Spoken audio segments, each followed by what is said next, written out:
and definitely God and being in God's word and just trusting in him. Now, before I go on stage, last week I was in Texas and I pray, my God, let your words come out, not mine. And whatever I say, may your name be glorified. I don't know how you're going to do it. You find a way. Yeah. And I was at Intuit. I spoke at Intuit the week before, same thing.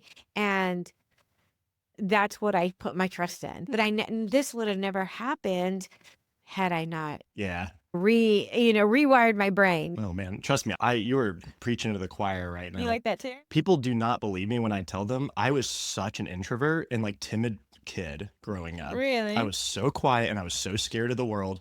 And so it's funny, there's a Harvard study done 2015 that showed that resilience is actually it's learned, not born. Like you're not born with that mindset. You can learn it though. For the longest time, people thought, oh, you're just like that because that's in your DNA. That's in it. But in reality, it's well, and they'll say, well, yeah, because your parents are like that. Well, maybe they taught that. Maybe that's why. But it's learned. It's not. You're not born with it. And so I was a kid, and I remember all throughout middle school. I mean, I got bullied a lot.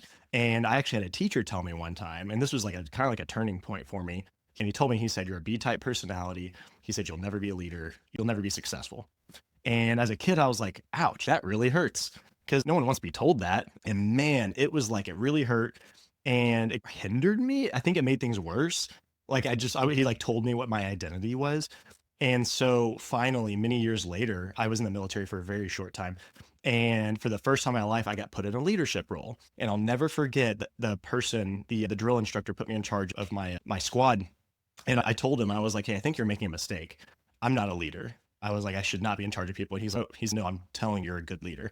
And I was like, I'm telling you, you're making a mistake. And he was like, you need to trust me because I see great leadership in you. And it was the first time someone had done that to me. And man, did that change my life.